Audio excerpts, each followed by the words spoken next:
Carl Crowley, No, then. thank you very much for coming on. No, a pleasure. Absolute pleasure. I appreciate it. So, I didn't know this. You told me this downstairs. You did stand up with Dapper Laughs. I did. Well, it was a case of a following of stand-up. He got me into the comedy side because of Van. I don't know if you remember that. That's an old... Right, yeah. Van. Well, yeah. he got me onto it through that. And from that, I used to do like stand-up comedy sketches. I used to get paid to go into shops and do like stuff like, can you make like a sketch between like a couple of characters? Because I used to play this kid called Camp Gary, and I know it's a long story. And I used to play obviously my ex-wife. Obviously, if you see this, Claire, I just mentioned her name. I didn't mean to do that, but yeah. Anyway, I used to pretend to be her. So, and it was pretty comical. So it got me into a good sense of obviously being in the limelight. If that makes sense. Are those videos still online? Can I find them? You could find them. Yeah, to be honest, they're on YouTube. There's some on YouTube, but you know, like when somebody sends me them on like, you know, you get a year reminder on Facebook and they go, look what I've just seen. And I'm like, God, I'm not that person anymore. So please don't do that to me. But yeah. I know, you've been through quite a journey. Yeah. Quite a journey. Absolutely. And I'm prepared to share. From the stand-up, then you kind of had a period where things went sideways. Yes, ultimately sideways. And how did that begin? Like, how did the sideways start? Well, I won't repeat stuff which I've already said, but obviously I'll try and keep it on the same lines. The stand-up side of it and getting this like being known on social media got me out into a public sense where I lived up to everybody's expectation. You know, like when people say, oh, why did you do this? And why did you do that sketch? And why did you do this? So I played up on like other people's expectations because of my own ego, but not only because of my own ego, because I wanted to feel wanted. And I get it now, but before it was like an influential of emotion. It's like people bringing me in and I played up to that stupidity, and it led me to a path of self-destruction, and which led me to alcohol, which led me to drugs, which led me to obviously, I'm going to say I was an egotistical, narcissistic person where I lost my wife because of it. I lost my family members because of it. When I thought it was good, it wasn't. And my imagination was telling me it was good, but it wasn't. And it only took me up until like the last 5 years to realise how much of a complete idiot I was. So... Would you say the alcohol and the drugs are what kind of like amplified 100% those traits? Yeah, 100%. Because what people tend to do, and it's like I've explained in previous podcasts, is like when people get drunk, that's an escape. That's like an escape for anything. Because like when people say to me and ask me that question, is like, why did you used to drink then? What was the issue of you drinking? And I was like, because I wanted to escape reality. Like, do you understand when you go through pain, what do you want to do? You want to escape pain. When you're going through emotional like dissidence, what do you want to do? You want to escape it. So for me, it was a form of emotional detachment, but I didn't realize it was giving me emotional detachment from the people that I genuinely loved. That's where people get misguided and they think it's a good thing, and doing the drugs is a good thing, and doing the drink, it's not. 100% it's not. There's a big misconception really with people that do drugs and drink, and people kind of like, his problem is drinking. No, he's got another problem. Drinking is just his suppressant. Absolutely. Of that. Absolutely. Well, people get like obviously when you talk to somebody who's never had any sort of issues or any sort of gone through any form of depression, and it's like, he's depressed, like, you don't get it. And it's like, well, yeah, I don't get it. And it's like, yeah, because you live in La La Land still. You don't understand because you've never had any traumas. You've never had any situations. Your sort of idea of a thought process of anything being traumatic is you got a puncher the other day going down the motorway. Oh my God, a big trauma. But when it comes to people, and they've gone through childhood trauma, they've gone through separations, divorces, obviously addictions, everything fundamentally comes from a childhood perspective. And like I've mentioned this a few times, if you don't sort of understand where it starts from and you're just trying to cover the area like where you are right now and you don't like look back, then you're never going to overcome it. And that's why I always try and say, you've got to, it's like a tree method. You're the tree, you've got to get underneath the soil, you've got to see where the traumas are, you've got to sort of get the weed to them, and you've got to dissect them, every single one. And then you get to a stepping stones where you get fundamentally coherence in your body and your mind, and you can turn it around. Yeah. So with like the drinking, how bad did it get? I'll say on a scale of going home every single night at work, after work, even during work when I was working, every time I'd like go past a pub, I'd just stop in. I wouldn't even get food. I'd just be like, I'll have a couple of. It was like a triple gin, but I'd have like 3 of them. And now if the police see this, I don't drink anymore. Just saying that, so I don't drink anymore. But yeah, I used to drink and then go home, and it'd be about a bottle and a half of gin a night. A bottle and a half, and on weekends I'd say about 3 or 4 bottles of gin. And like people might not believe me, but if my ex-girlfriend sees this, she can vouch for it because she used to pour me, I'm not realising I had a problem. So yeah, about 3, a bottle every night, and 3 or 4 on the weekends.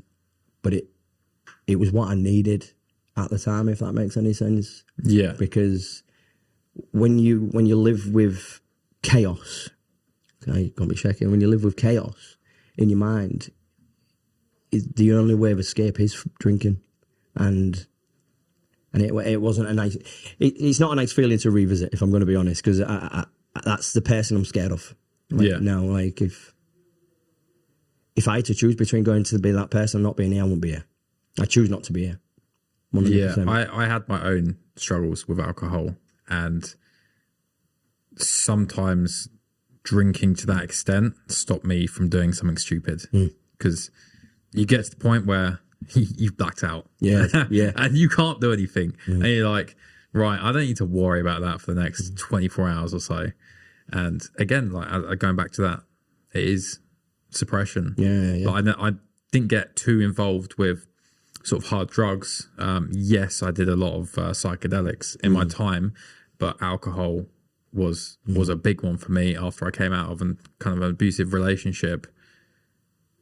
It was just drink. And then people will say, I don't know if they had this, like you had this, where they're like, you got to stop, like you got a problem. Yeah. What do you mean? I don't have a fucking problem. Yeah, there's nothing wrong with me. What you want about? It's like I'm totally fine. I've got control of it. No, mate, you aren't. But the thing is, though, we live in, and I'll say it in the psychological term of cognitive dissonance, where we have a misconception of our own behaviour, where we think we're okay. But when you look at it now and you sit back and you can vouch for this yourself, when you look back at it and you see your own behaviour, it's like, actually, yeah, there was something wrong there. But during the time, I was doing it as a coping mechanism. I didn't see it, and it's like people will hold you. Well, by the way, people will hold you accountable for that for the rest of your life, and it's like, well, you had a drinking problem. It's like, yeah, I know that. Thanks for reminding me my negative past. Like, Jesus, what do you want me to do? Do you want me to beg for forgiveness for all my life? But if you don't learn, and I've said this, and I'll say this on many podcasts, and I'll say this to you right now, every single mistake that we make is a lesson if you learn from it. But if you don't learn from it, then I'm sorry to say this, then it means there's something wrong in there and you're a bit stupid, because if you don't learn, then there's something not right. But again, cognitive dissonance makes us have a misconception of belief, of culture and what we should be involved in. Like it's a culture and thing, go out, drink, get drugged up, let's go out and dance and let's let our hair down. Well, you can let your hair down, I can't let my hair down. So, but that's the thing now. And like when you get to that point, trauma, understanding, you self-growth, become a self-aware, you can see stuff, and I mean genuinely see stuff, and it's like, no, I'm not doing that. Yeah, I'm not doing that. The way I kind of see it, the way I've read it, and the way I kind of describe like that situation to people when I was in those shoes as well, was there's like you have an army and you've got a general, and you can either be like the soldier who just follows orders in the trenches, doesn't know what's going on there, just going through, or you can be the general who stands at the back and sees where those people are going, sees the consequences of that. Where you're going. I genuinely love that. That's a really good metaphor to use, to be honest with you. Observational concepts with people. Yeah, I like that. I'm going to use that. I am going to steal that. I'm a general. It's great. I think I picked that from Jocko Willink. Kind of like that. Yeah. Well, I like obviously philosophies and metaphors when it comes to the concept where you can just use it in that, because that's actually a really good point. I like that, because when you sit back and you see it and you can observe it, that's exactly what I just explained. But you did it in a metaphor titlement. That's pretty cool, man. But again, like a lot of people don't make that conscious decision to move from the soldier blindly going through the trenches to the general overlooking like that. That's a bad decision. Don't go down that way. And it's once you do that and become aware of, right, if I do this, this is the consequence down the line. It puts you in such a powerful place. Yeah. Well, when I think when people are suffering with depression, and like obviously, because I've been diagnosed with acute depression and OCD, and when you're at your lowest points and you're really struggling, you don't really tend to pay attention to the environments around you because you're more concerned about how you feel. Now, don't get me wrong, I don't have an issue when you're doing that, because you're trying to build a better version of you. But instead of focusing on what we generally need to do, we're just focusing on the negatives. So we sit there and it's like, my life's terrible. I nearly swore. My life's bad. Like, I ain't got this, I ain't got that. And instead of creating a concept of like, well, yeah, my life is bad, but I need to do this. If I do that, my life won't be like that. But like I always say to people, your perception of the world is defined on how you see things. Your perspective and your perception is so important. So like I've explained to people in the past, I had a massive bill, like a massive VAT bill. Obviously, I won't say the amounts because I don't want people investigating me.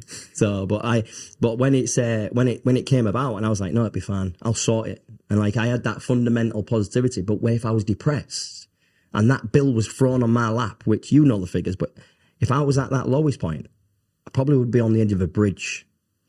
Because this is the thing, it's the outer environment which changes our perception and our perspective, unless you have a really good process of like, no, I'm gonna think about this now. I'm gonna really be observed. I'm gonna make a decision based on the concept of my future and not obviously just on this situation right now. But a depressed person can't do that because they're always thinking the negative. They're always thinking the negative, but it can change. It genuinely can change, but it just takes a lot of effort. Yeah. And as well as that, you have the like being in a state of either like high emotion or emotion, and then you make that decision. Yeah. And normally it's a wrong decision in a state of high emotion. Absolutely. Well, the thoughts, this is a really good philosophy from Dr. Joe Dispenza, and he says the thoughts create feelings and the feelings create actions. And I didn't get it, but now I do get it, because your thoughts create feelings in your body, and then your body then creates the action. So for instance, when you're upset emotionally and you're thinking about something, straight away your body's like, I don't feel too good. So then the actions of that is, don't want to move, I don't want to do anything. So your thoughts create feelings and the feelings create action. So if you can create positive thoughts and change just at the stepping stone of the beginning, it's like, I'm going to change this positive thought right now, and then that'll change the feeling. And as soon as the feelings change, it's like, right, I'm going to go for it. So every single morning when I'm a bit of a repetitive fool, my thoughts in the morning is like, get in there, I woke up, I'm not dead, thank God for that. 150,000 die every single in their sleep. So when I wake up, it's like, get in there, my running trainers, get him a running trainers, let's just get out there, let's just do some revision, let's learn a little bit more. Where before, because I was depressed, I just want to stay in bed a little bit longer, I don't need to be up, so I'll just snooze it. And then it's like, you're late, oh God, I can't believe I'm late. Then you get into trouble, and then there's things going on, there's customers and there's clients. You're your own punisher. You're your own punisher. Once you get out that though, your life just becomes abundant. It becomes honestly abundant, and I love it. I love it now.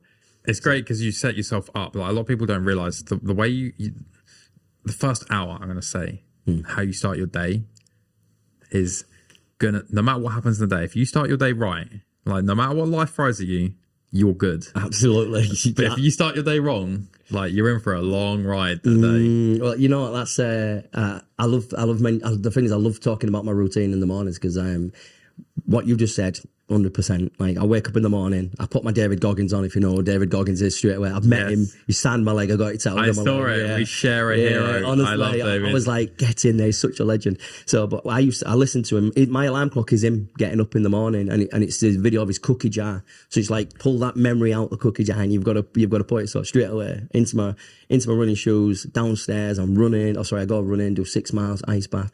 So it is 100%. You're hitting the nail on the head. Your morning thought process is so important to be abundant throughout the day. 100%. So I completely agree with you on that. Completely agree. So what is the routine of Carl in the morning? Oh my God, this is where people think I'm going to be a little bit weird, right? Obviously, I'm doing my master's degree in psychology and depression counselling. So I get up first thing. Whenever my eyes open, that's when I'm up. I don't care if I've set my alarm for 5 and I wake up at 4:30, I'm getting up at 4:30. Because I think to myself, if I snooze it, I'm going to lose it. So I get up, I get in my running shoes, obviously, first of all, because I have a problem with these mobile phones. Mobile phones is like, you start snooping on what's going on. But I have it on the other side of the room. My alarm goes off, post-it note, get downstairs, do yourself a drink, don't be an idiot. And I do talk to myself like this, just so you know, because I have to. I go downstairs, literally get my coffee, quickly come upstairs. I'll put my my laptop on and do it before I go down. And I'll do an hour's revision, or I'll put into, obviously, one of my segments and obviously get on that. And then I go do 6 miles. I don't tend to blast it out because I think, because I'm 41 and I look good, you don't need to tell me. That's going to come off so bad. I can't believe I just said that. But yes, I do that, and I sit in my ice bath. A lot of people do 2 minutes or cold shower. I tend to do 5 to 6 minutes. I quickly get changed. Obviously, make sure the kids are all fine. If I've got them, if they're with me, make sure everything's sorted. Do school run, go to work, come back, another 6 mile run, another ice bath, and then obviously make sure the kids are all done. This is my routine, by the way. This is exactly how it is. I don't go out drinking. I don't socialise on the concept of, obviously, in pointless socialising. It's like, oh, do you want to come out and just have a beer? I don't do that. If you ring me and say you're struggling, I'll be there. If you ring me and say that I need your help with a job, I'll be there. But me personally, I feel more abundant now and more secure in myself because I don't need to feel affirmed from anybody. So for me, it's like it's an experience of life where I've got control of my mind, and if I can do it after what I've gone through, and obviously if you want to touch on any of them, we'll touch on them. But what I've gone through now to have this abundance is unbelievable. So if I can do it, anyone can do it. 100%. I don't know if you found this, but like with me, I go through like stages of like falling on and off of discipline. Of I'm not going to say motivate, because motivation's just shit. It's, if I don't have a routine, I feel my life falling apart. But then I crack back on a routine. I'm like, right, I know where I'm going. Nothing can stop me. It doesn't matter. My routine's happening. And, you know, life comes in the way and it can throw your routine a little bit and you just adapt around it. But for me, routine is such an important pillar to not only my life, but my mental health as well. So if you're struggling out there, work out a routine for yourself. I was just about to say, what you're doing is you're creating the concept which everybody needs. Because if you don't have a routine, and this is, if anyone's suffering with depression, look, they can acknowledge this or they can see it and they can either confirm it or deny it and they can put it in the comments. But when you're going through negative mindset and you think, I'm going to go out and get drunk, and then you feel like crap for the next couple of days, then you're then pushing on the negative concept. And then it has a cycle. Because believe it or not, the body has a cycle. When, like, if you look into epigenetics and stuff like that, when you're feeling depressed, your body releases cortisol. Cortisol, obviously, is a chemical which then attacks your immune system. Any form of alcohol creates cortisol. Any form of, obviously, drugs creates cortisol. It's a stimulant for depression. So then that attacks your body. Your immune system then becomes unwell. You're in a negative cycle. So your body's obviously being attacked. Your immune system is being attacked. You've got that negative thought process. So getting into a positive routine, which is so important, is try avoid drinking. I don't say stop drinking. If people want to stop drinking, stop drinking. If you feel as if it's really bad, like I felt it was bad for me, then stop it. Social drinking is totally fine. I'm not going to go against anybody's, obviously, attitudes or behaviour. But if you can formulate it and just like, I'm going to go enjoy myself, that's fine. That's totally fine. But then if you're reoccurring drinking every single weekend, sorry, but you've got a problem. You have got a problem, because then not only that, if you drink on a Friday night and then it's Saturday day, your missus is having a go at you, you're out spending time with your kids, and then obviously it's a vicious argument. You're arguing all day Saturday night and Sunday, and then you make up with each other, and then Sunday night obviously you have a takeaway, and then you go to work all week, and then you do the same thing the next weekend. There's a problem. I'm sorry, that's a routine, but it's not a good routine. Because you're creating a negative, toxic environment, and those relationships won't last, mate. Yeah, them relationships will not last. I always say to people when you know, they're like, oh, you know, I'm going to go out tonight, and then, you know, every night, like Friday, Saturday, out again. Oh, do you know what? I really want to stop drinking. See him out again. The thing I say is, don't worry so much about the drinking to begin with. Change the environment. Yeah, change the people you're around. Correct. And then that drinking will lessen. With that one movement of change. I'm not saying bin your friends off. I'm saying put them at a distance at times. Like, you don't live with each other. Yeah, absolutely. It's a hard thing for people to grasp, I found.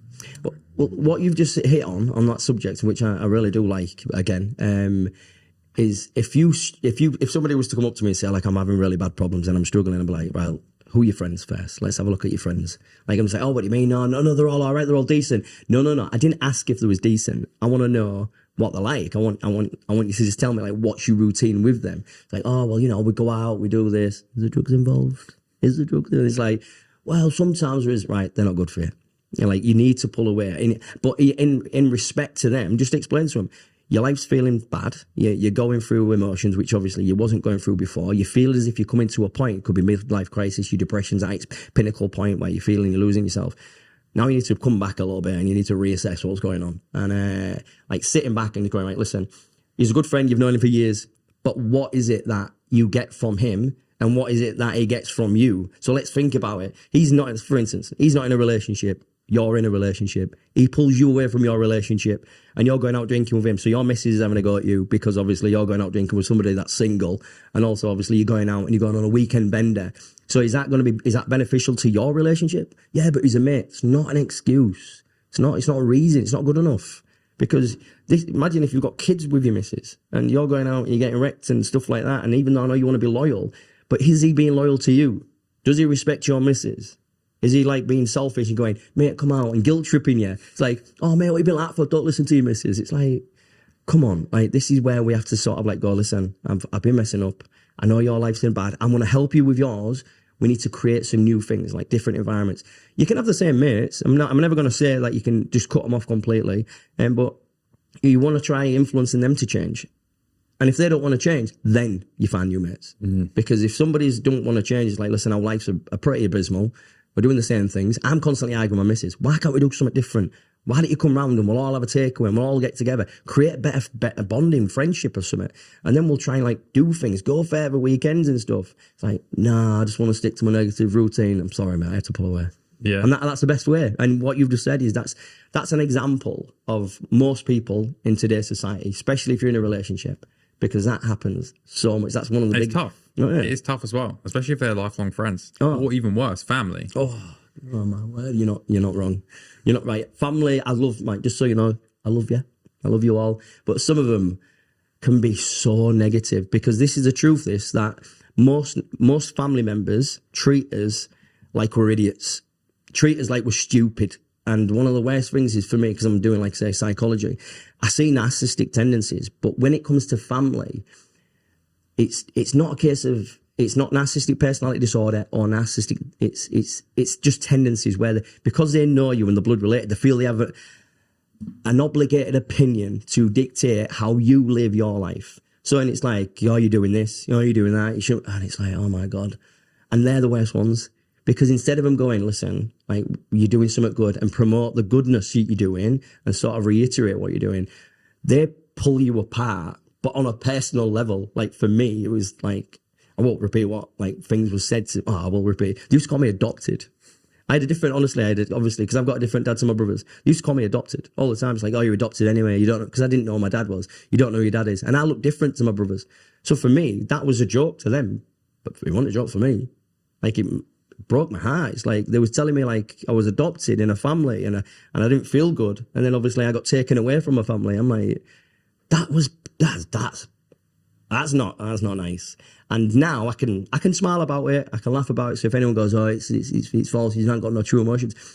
I've had the counselling, I've gone through it and I understand it. It's a segment of life which you have to go through and you have to grow through. I love that saying. You have to grow. You have to go through to grow through. And once you do and you understand it, you become better. And that's the whole point of life, mate. It is, and I love it. So, yeah, I think with the family side of things, it is a lot harder to pull away. And I often find it's a lot more like inherited. So say you've never had the family line over the past, say, 3 generations has never had someone who's really like, made it as such. Now that's the norm for the next person. So someone wants to make it. Oh, no. Yeah. John tried that and he failed. So you're going to fail. And it is the sort of, it's a down look of negativity. Yeah. It's not, I get what you're saying. Yeah. I'm the only one, believe it or not, because my 2 brothers do the same sort of work. I'm the only one in my family that doesn't smoke. Don't get me wrong, I had an alcohol addiction. I'm not, obviously, they've never had an alcohol addiction, so well done, boys. Well done for that one. But I lost that because of my public position and like obviously social media positions. I lost it. But if I didn't get that, again, this is the thing, I always believe in paths for a reason. If I didn't get to that point and didn't self-destruct and didn't nearly lose my life and lose, like I did lose my family and I did lose everything, but if I didn't go through everything, I wouldn't be different. And even though I know they're proud of me now, I know they are, because they see me like doing like podcasts and they see me doing stuff, and I think they're more proud that I'm not an alcoholic no more, because I was very, very volatile towards them, like abusively volatile, because I was defensive, because I couldn't take any more criticism. I couldn't, and like they'd say something, I'd be like, I'm gonna smash your face in. Obviously, I knew I never did it, so if they'll see it, and obviously never happened. But in my head, I had a lot of resentment because of the way they treat me, and that can be, like I say, for me, narcissistic personalities and traits. But family can be the worst, mate. Family can be the worst. Because you see people when they want to be like, you know, the influencer, the famous, like they want everyone to know them when they go out for a drink or something like that. But again, along with that comes a lot of criticism. You will be under a lot of criticism going into the public eye. Absolutely. And a lot of people gloss over that fact that that's what they've got to go through if they want to be well known. Yeah, No one's going to be perfect, like have the perfect, like no one dislikes them. Like loads of people dislike me and I'm cool with that. Yeah, the thing is, when somebody, I want to, if you can take this from me, I'd love it, to be honest with you. I like the fact people don't like me, like, and then this is the truth. Like cookie jar. When I say the cookie jar, I like it when somebody spreads rumors about me. I actually add to it now. I'm like literally like I'll hear a rumor and I'm like, no, it was this way, and obviously I'll add to it and then watch the rumors go. But here's the thing, right? And obviously my mate's going to see this now, so I'm going to confess something. I've once, because I've got a set few mates, I've once told each mate a different story. Truthfully, because I wanted to know who was talking about me. So I told them a different situation. When, like, I told them a situation, and like, I told them a different version. I won't say who I told which different version, but I wanted to see where which rumor would spread, because then I know I couldn't trust that person. Now it's a bit bad. It is a bit bad, but it was a way I needed to work out who was on my side and supporting me and who wasn't. So I had 5 mates. Now it's 3 close friends, because I know 2 of them used to, believe it or not, was against me. And that's what you tend to find, because even though they see you, like, say, doing this, or yourself doing well with, like, business and stuff and getting out there, even though they say to your face, mate, and it's like, yeah, mate, he's doing well. As soon as you're aware, it's like, oh, he thinks he's this, he thinks he's that. When nobody thinks about yourself more than yourself, but nobody hated yourself, not hates yourself, but nobody hated yourself like you used to. Because I was my biggest enemy, and even now, like, I'm scared of me. And that's like, when people say, how do you stay motivated and positive? Because, like, I know what I can be like. And that's like, when you get out of that depressional link and you get there, it's like, I'm not going back there, no matter what anybody says. So the negativity, mate, is an influence. I just use it as fuel. It's just chaos and fuel. So honestly, if you can take that from me, please do. Exactly. I'm a big believer of like hitting the low, like hitting rock bottom, because once you know rock bottom, being in there should scare the shit out of you to the point where you're like, I ain't going back there. Yeah. I am not going back there. I think people need to actually experience that. And if you're only stepping stones to reaching rock bottom, then don't be afraid, because everything's overcomable and everything's achievable. And like say, like when you get to that point and you feel as if there's no way out, just don't be afraid to reach out. Because I offer myself in a sense of, if people ever need like help or emotional support or anything, because I do a lot with Relate Counselling, and obviously there's a woman called Kerry Holden who's my tutor. I do a lot with her, and she's got like her own private group with her husband. And if anyone reaches out to me, if I can't help them, I'll know who can, 100%. So like when I say to people, just look forward to the rock bottom, because as soon as you get there, mate, you're gonna come up. But just don't be afraid to reach out. And I get so many people that do, and I'm grateful. I'm grateful that they trust me to help them reach out. So, and then to change and become better, because it's a nice feeling to know you've been there, you've done it, you've got to a point. It's like now I can help you. I've got that experience now. So yeah, it's pretty cool, to be honest. It's pretty cool. Yeah. So going on from like the drink and the drugs, you kind of like ballooned up in weight, and it was like 17 odd stone, wasn't it? Yeah. That you hit. What happened next? Well, being overweight isn't really good for your health, just on that note straight away. And I always used to be a nice 10 stone, something like 10 or 11 stone. And when I got to that point, Like my health was bad, but because of the drinking, I'll say like a bloody nose, like not say blood, like a bloodshot nose. I had real bad psoriasis, and I'd look at myself in the mirror, and like I say, if you want me to send you a picture so you can put it on so you can have a look what I looked like, I don't mind, I'll send you it. But I've got a photo of me like next to the kitchen, and from that was like one of the worst feelings I ever fought, because I looked at myself, and with the concepts of my position, my situation in life, and I didn't. Yeah. In fact, I actually went through a stage of 3 months. I covered my mirrors, and I didn't want to see myself while I was running. I went running every single day, but because I didn't run, I had shin splints, and I was running in the wrong trainers. I was still eating. I was not sleeping because I just stopped drinking. I was having sweats in bed. Like coming off obviously alcohol is like coming off any form of medication, really, because basically it's a drug, isn't it? So like I was sweating in bed, like I was feeling sick. Like my mind was playing tricks on me. I kept on thinking that people was obviously judging me all the time. And like I said, I had counselling every single week on a Monday. And when I was having that, I'd be doing my runs and coming back, and I'd be laying in bed crying. Like genuinely crying, like to this therapist. Her name was Hannah. I don't know if her name was Hannah. She probably told me that in case I stalked her, because please be my girlfriend and look after me. But no, I remember crying on my bed, and like obviously going through all my traumas and what I've been through, and like with my running, I've never felt so much pain in my body because of it, in my emotions, and obviously because I had all my mirrors covered. Even when I was actually building me, I still didn't want to be here. Like I was suicidal tendencies all the time. I got my kids took off me. So I was like thinking suicidal thoughts while having counselling. And it's like when I was telling her about stuff like this, it didn't seem to get easier. At first, it's just like, why we're talking about the same stuff, why you were going over it. But now that I get it, it's like you have to talk about it. You have to open up about it. You have to intricately like dissect it, to try and get a better understanding of like the situations that you went through. Because if you don't, then you're never going to move forward from it. Because understanding a situation is growing from a situation. Because remember, if you don't understand an experience, and you can't sort of like create an understanding of it, of like how it happened and why it happened, and can you grow from it, then you're never gonna overcome it. So for like 6 months of counselling, for the first 3 months I was suicidal and wanted to kill myself. Like, and nobody really knows that, but that's me being honest. That's me being truthful. That was one of the hardest things, like transformational change, but of body, but also of mind as well. That was hard. In those 3 months, what stopped you? My kids. My wow. The thought of seeing my kids. Got me. You just did it. Jesus, you just did it. Do you know what when I was thinking about it, it's family. My daughter, right? My daughter's obviously at the time there was about 8, and my youngest was about 4.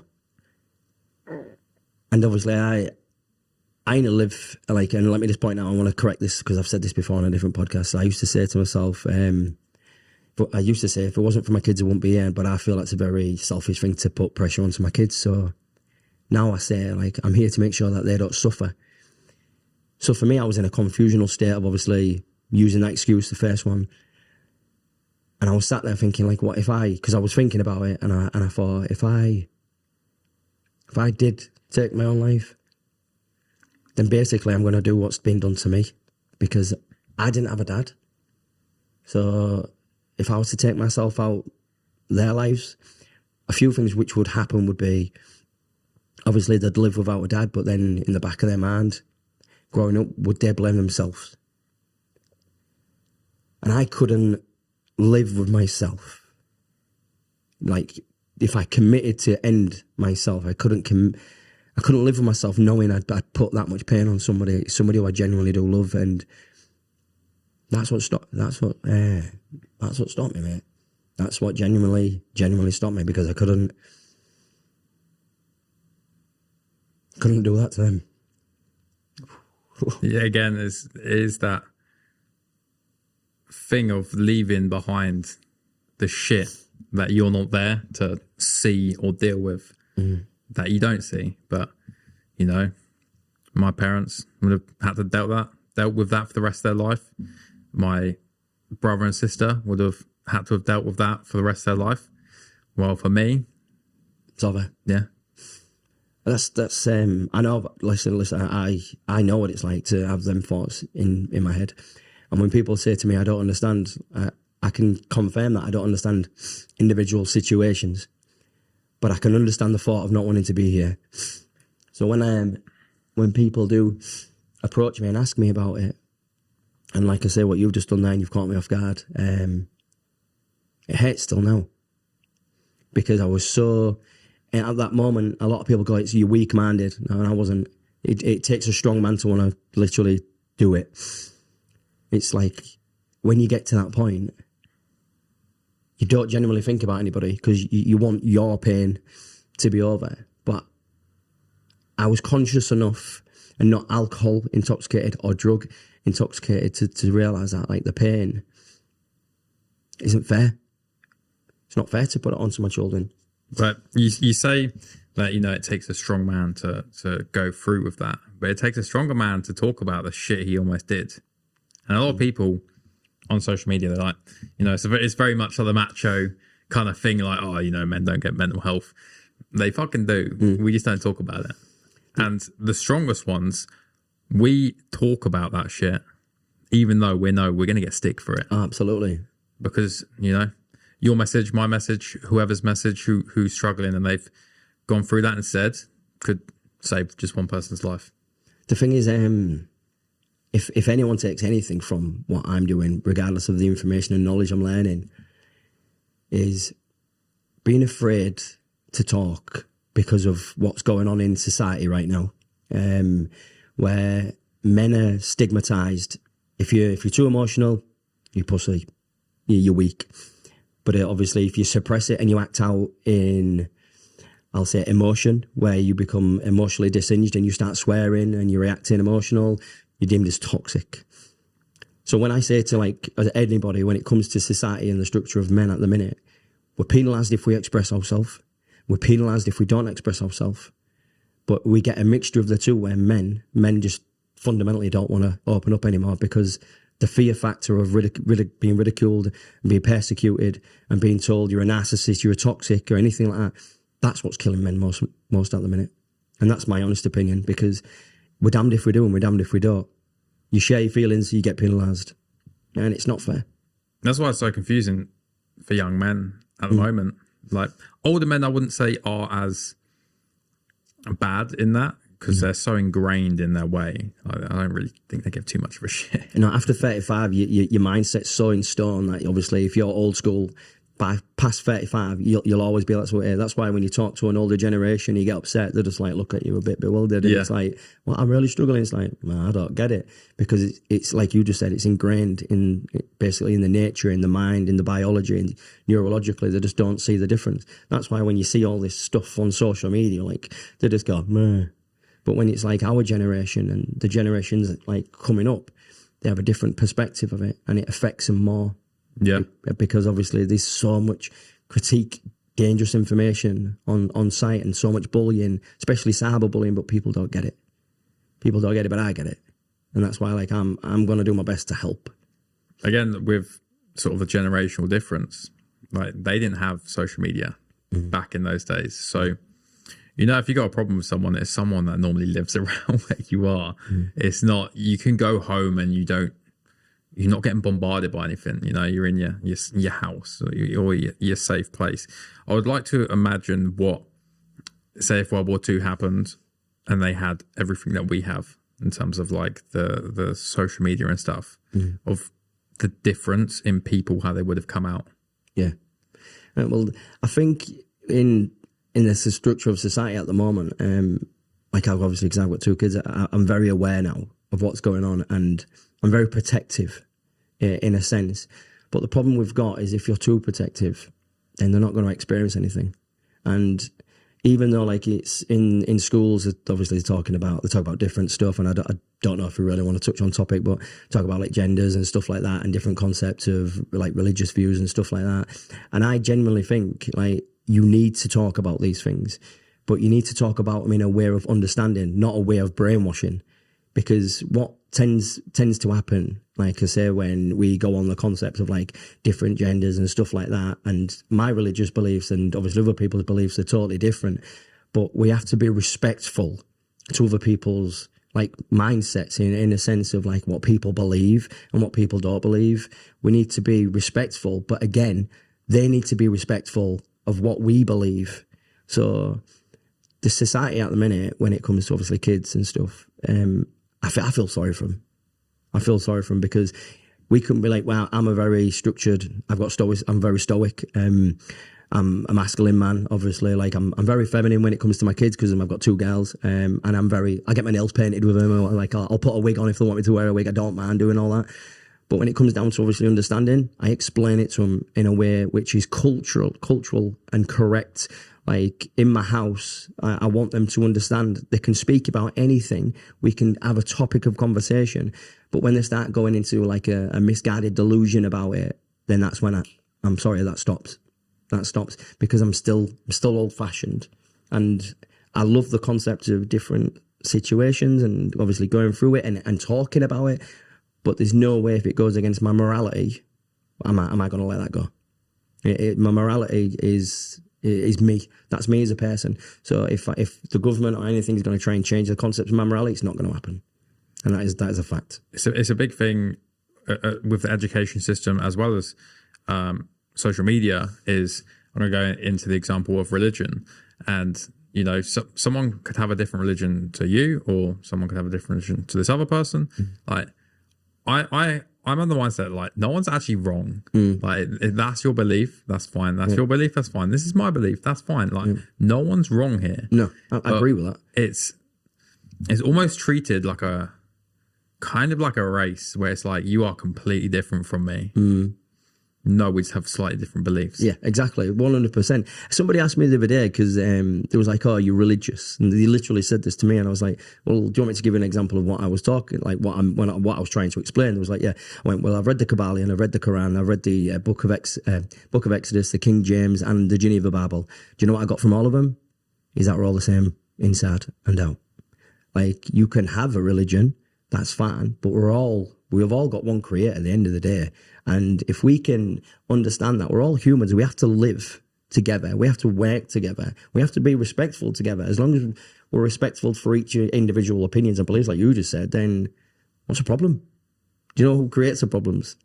The government. Yeah. They create this fascism and they create all that. And that's for me, I'm like, don't listen to them. They're just fear-mongering, controlling.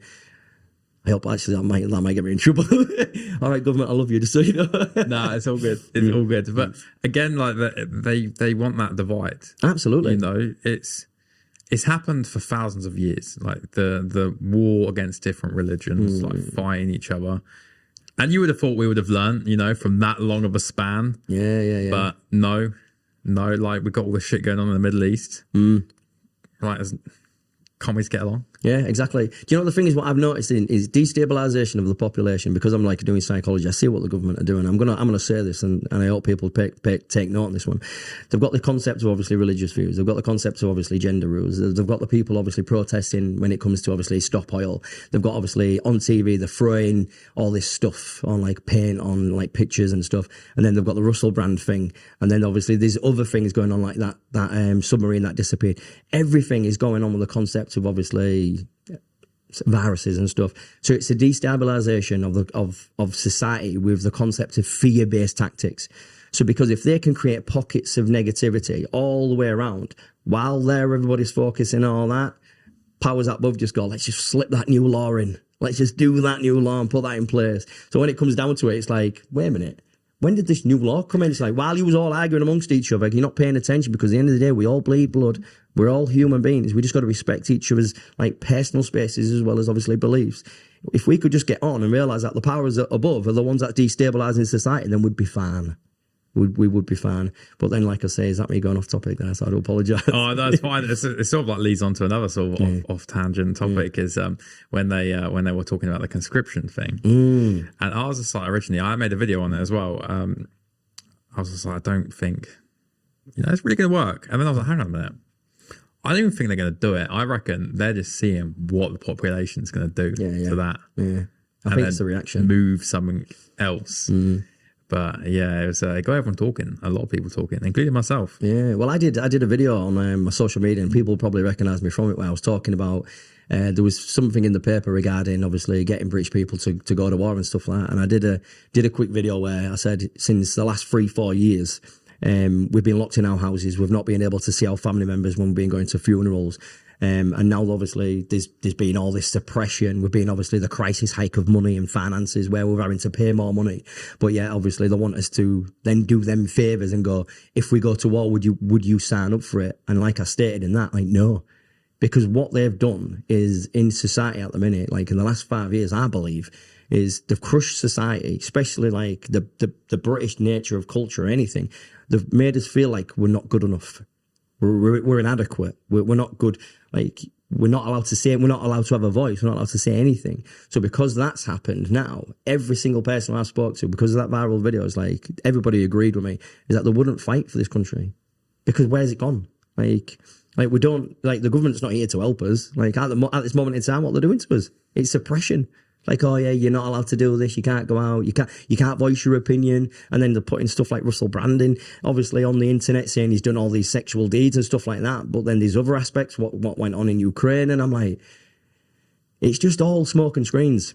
But once you see it, and it's a massive, massive rabbit hole. Once you see it and you open up, it's like, Jesus Christ, there's a lot more people thinking about it than what I am. Yeah. Because that's why that video went viral. Right? Because people see it and it's like, yeah, I relate to that, and I agree with it. And that's the thing. So I'm just hoping people can take note from obviously the concept of fighting their own demons, fighting the depression, understanding that society is not your friend. Like the concept of the government and stuff like that, they're not your friends. They're trying to demoralise you. That's why they put you on medication. That's why they want you to be addicted onto obviously antidepressants, because while you're low in frame of mind, you're susceptible to manipulation and fear.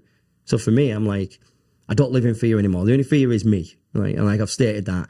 But if when it comes to the world, bring it, mate. I'm ready. So my kids are ready. Family's ready. I'm up for it. So we're gonna go back. We went way off topic. I know it's something that's close to my heart. You mentioned. No, it's good. It's good. So obviously you went through the change, like the 3 months and the 6 months of like your depression, of like getting into the running and everything. When did you start to see like real change? I started to notice change in myself, not just when losing my weight, when my emotional reactions was different. And what I mean by that is obviously because I was a very angry person in a sense. Like when things was going wrong for me, the way I reacted was the state of mind which changed me. Because for instance, I lost a lot of work. I had my ex-girlfriend getting involved in my life and stuff like that. Not my girl's mother, just like my ex-girlfriend. But how I used to react to like how I started to react, that's when I was like, if I would have said F off, like I would have been like, get away from me, I'm not interested, like stay away from me. But this time, like I just went, do you know what? I appreciate that you giving me your opinion and I appreciate you contacting me, but I don't really want you to, so can you please just leave me alone? And obviously they wouldn't understand it because your growth is not the same as their growth because they're not going through that. So they'll pressure you. And then I was like, I'm going to ring the police if you don't. Like, where before I'd be like, well, you just have to leave me alone. But like now it's like, then I got to a point where I was like, if you don't leave me alone, I'm going to contact the police. And then I'm going to go and get you an harassment order put in place. So then I'd sit back and go, where did that come from? It's like, so it was my understanding of my reactions, my emotional control and my reactions. And that's when I realized something was changing. And it was like my thirst for knowledge. Thirst for knowledge, because with wisdom is power. And I love that. I'm going to look real sadistical when I say that. With wisdom there's power. But again, I think everyone who goes through shit, which pretty much is everyone, should use that experience to better themselves. Like, learn from it. Correct. Read books. read articles online, whatever it may be. Just read. Yeah. Well, what you've got to think about is how many billions of people have lived since like we're here right now. So there must be somebody. That's what I mean. There must be somebody who's gone through something similar and wrote a book about it. There must be. Because this is why I say book research. Just research everything. Yeah, well, I mean, if you look at Marcus Aurelius' Meditations, Epictetus, Discourses, so relevant today, 2,500 years old. Exactly. And there's so many books which I was like, this is why I said, I keep mentioning them, Dr. Joe Dispenza and Bruce Lipton, honestly. If you can have a little look into them, they talk about manifestation, meditation and stuff like that. And there's a lot of men that's going to be going, oh, it's just weird. I'm like, listen, let's just try. Just try it. What's the worst that can happen? You actually have an internal epiphany where you get a bit of heart and brain coherence, and then you just wake up in the morning going, well, I feel a bit better about myself. Why? Because you've sat in your own head, you've deconstructed things which have been stressing you out.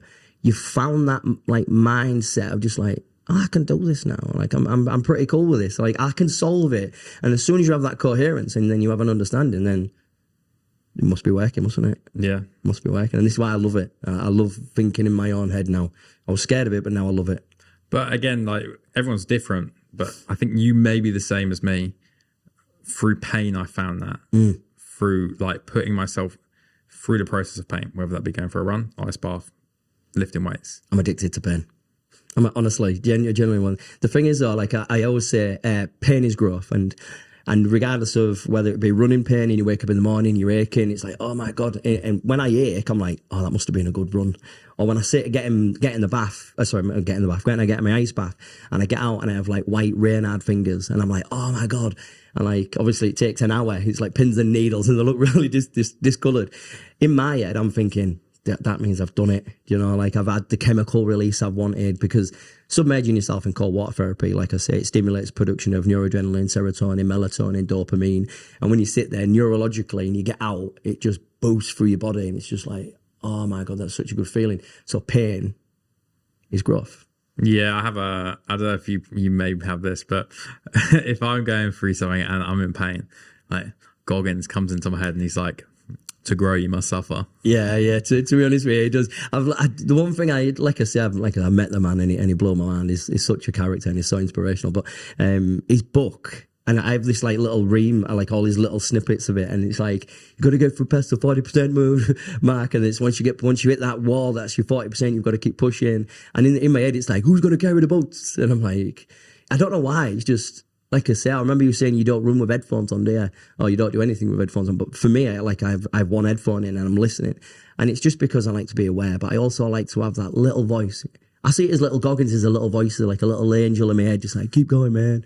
But in a sense, I don't need it now. But before, it was a good way to create a change in my mindset. So 100% recommend it. If nobody's listened to it, listen to obviously David Goggins. There's so many other different people. But Dr. Bruce Lipton, Joe Dispenza, highly recommend them. They're really good for infusing, obviously, the mind, the body, and the soul.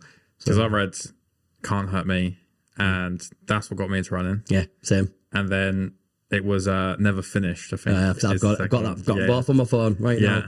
Could listen to them right now if you wanted. Do you know what I prefer? Can't Hurt Me. I think that's the better book. Yeah. If anyone that is sort of like lacking a bit of discipline or wanting to go in a direction. Another book I can recommend actually is Jordan B. Peterson's 12 Rules for Life. Yeah, I've not listened to it all, but I know exactly which one you mean, because I actually he did an online course last year. Okay. And I think it was like 270 quid, but you sat through like 12 lessons. What he did, obviously, he did it in front of obviously students, and you do like an exam. It's like a self-assessment exam and it tells you what type of person you are and what personality you are. Now I'm not going to say it said about me, because it was. Okay, I think I'd like to retake the test now. That's what I'd say. But that was he's a very influential and like knowledgeable man. I like him. I like anybody with obviously the good constructive thought process when they can like sort of deconstruct things and make you sort of analyze your behavior. And then it's like, wow, I like that. There's one actually point in that book which I still take with me every single day, and that's make your bed. Yeah, but I do it every day. Every day. Every day. Like if my bed's not made, I come home, I feel like my life is out of order. If my room is not tidy, I feel like I'm living in living in chaos. It's not like OCD or anything. It just generally affects the mood of how you're viewing your life. Well, I'm gonna quickly touch back on when you asked about my routine. Obviously, me going out and stuff like that and doing my run. My kids have 2 chores. Like my youngest daughter, she does all the glass. She cleans all the glass in the living room, and my eldest daughter does the kitchen. She cleans all the kitchen, and I do the bathroom and the bedrooms. So obviously they do their own beds, but it has to be done my way because I'm OCD. So I like to do what you've just done. I like to get everything sorted, go to work, and when I come back, I just know I'm coming back to a clean house. But not only that, because of my OCD, if I come in and something's like moved, I'm like, somebody's been in my house. Somebody's been in my house. Oh, it's my cat. She's walking around and playing tricks on me. This is why I probably don't want a relationship. Is because it's like I used to hate coming home and like I'd put my stuff there and like because of my OCD, I'd come back in and go, "Where's them letters? Like, where's them letters gone?" It's like, "Oh, I just put them up there. Stop moving them." So like for me, if anything moves, it messes with my head, man. So yeah, I'm the same. Yeah, it's bad, and it's yeah. You know where it is, right? As soon as someone moves it, you're like, where is that gone? But no, it's not fun when everything gets moved. But a good routine though, good routine when you get into it and like you get like sort of you adapt to everything and it starts becoming more like you become more abundant in yourself. And a routine is, like I say, a positive thing. So like say when I leave my house now, I always make sure I'm up early, do all my things, make sure it's all clean. Every single day, like it gives me that buzz. It's like my house is clean. Like, if anyone breaks into my house, at least it's clean, you know? If anybody gets in there and obviously tries to steal my cat, it's clean though. It's a clean house we're burgling. So, but I think what it is, it's an issue obviously with my OCD. But also, like I say, I had social services involved in my life and my house was a mess. And when I got stabbed, there was blood everywhere and stuff. So I just make sure my house is pristine. If anybody goes in there, if you can find a fingerprint, you'll be lucky. So that's how bad it is. Yeah. I think to wrap up, because we've flown through this. Right, okay.